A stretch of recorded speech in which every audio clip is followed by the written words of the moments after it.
Trailer Park Haze by Clece Fenton. Her breath smelled of dark chocolate. She sat with the other couple sipping beer and chipping pink nail polish off of her nails.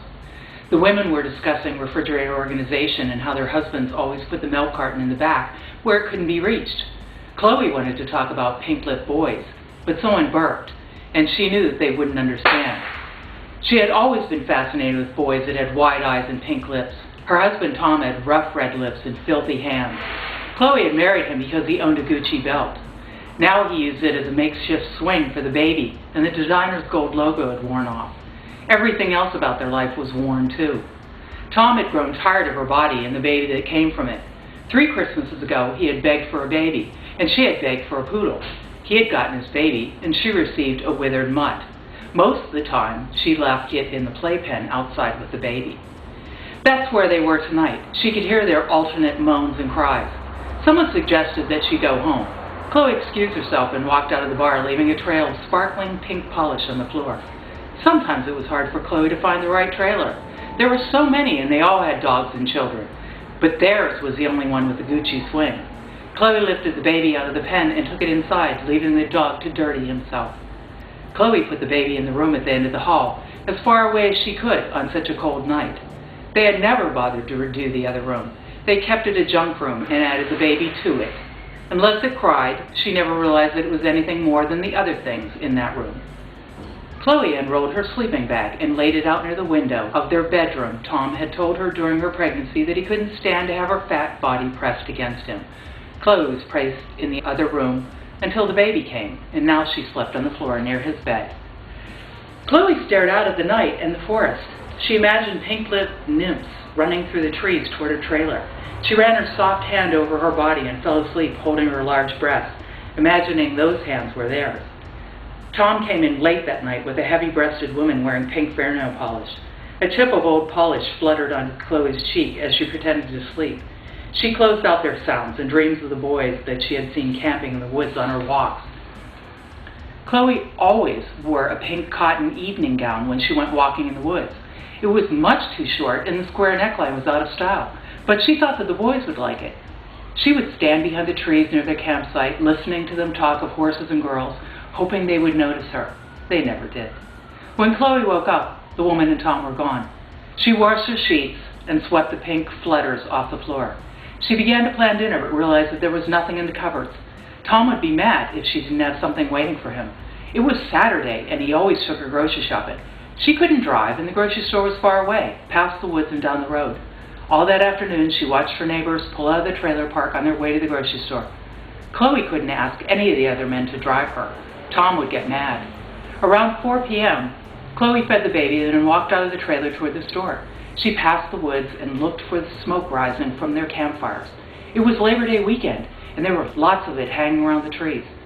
When Chloe got to the grocery store, she got a cart and began to collect items for the baby and Tom. She stood in the diet food aisle for a long time and fondled featherweight products. Tom wouldn't eat them, and so she couldn't buy them. But she still looked and held them every Saturday. When Chloe had finished her shopping, she pushed her cart to the end of the long line and waited. She enjoyed the wait. It gave her time to look around the store at everything that she wanted to buy, but hadn't. Chloe picked up the local paper from the rack in front of the conveyor belt. There was a story on the front page about the park. The town officials were concerned that things might get out of hand at the park this weekend. The park ranger had quit his job earlier that season, leaving all his belongings behind. No one had heard from him since. So they had locked up the cabin and the state patrolman took turns feeding his horse. It was Chloe's turn in line. So she put the paper back and handed the man her coupon. When he had rung it all up, she paid him and wheeled her cart into the parking lot. No one was around, and she realized that she couldn't carry all her bags home alone. Chloe had gotten herself in trouble last summer for trying to take a cart. It was one of those Saturdays when Tom was away. Now they always watched her. They were watching her now. She turned and saw 3 of the checkout boys holding grocery divider sticks over their heads like weapons. Chloe began to push the cart faster and faster, back towards the plate glass window, and the clerks until her cart smashed through the blow-up of Mrs. Margaret Lee, saving up $1.65 on her last shopping trip. Chloe turned and ran down the highway toward the park, tripping in her white plastic sandals. She got to the park entrance and followed the sign pointing toward the ranger's cabin. The steps of the cabin were broken in, so that Chloe hiked up her dress and jumped onto the porch. The door was locked. She dug into her dress and removed a pin from her bra strap, leaving one breast to sag. The pin bent backwards and the lock had jabbed her. She rummaged through her purse and finally dug a picture of Tom and the baby out of the wallet. She tried the catch on the lock again. The picture ripped and the door came open. Chloe leapt inside and closed the door. It was very dark, and there was a man in the corner. Chloe walked to the middle of the room, defeated. The store owner, she thought, he had caught her. She waited for him to hit her with his blunt divider stick. She waited for a long time and nothing hit her. She dislodged her house key from between her fingers where it was poised for protection and lit the miniature flashlight that hung on a chain. It wasn't the owner she had imagined. It was merely the ranger's uniform hanging from the closet door. Chloe thought if she put it on and anyone came looking for her, they wouldn't recognize her. After all, it wasn't pink, and she had chipped the remaining polish off her fingers that morning while feeding the baby. She put on the tight uniform and crept outside to dispose of her dress. Chloe saw the horse standing in the shadows among the haze of wood smoke. The horse whinnied, and she crept closer to the soft hide, remembering that she had heard boys talking about horses. Chloe wondered if they would share their pink lips with her and touch her breast with their tender fingers if she came to them on horseback. She climbed the fence and, calling to the horse, gently slid onto his back. She looked around the corral but couldn't see a gate. Her other breast tumbled free as she removed a pin and stuck it in the horse's flank. The horse reared and crashed through the fence, tearing through the woods towards the smoke and pink-lipped boys.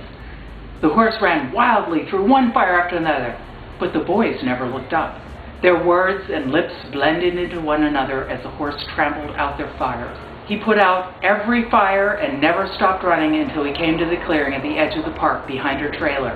There, a campfire burned, and around it sat Tom and the pink-lipped grocery boys, painting the baby's fingernails.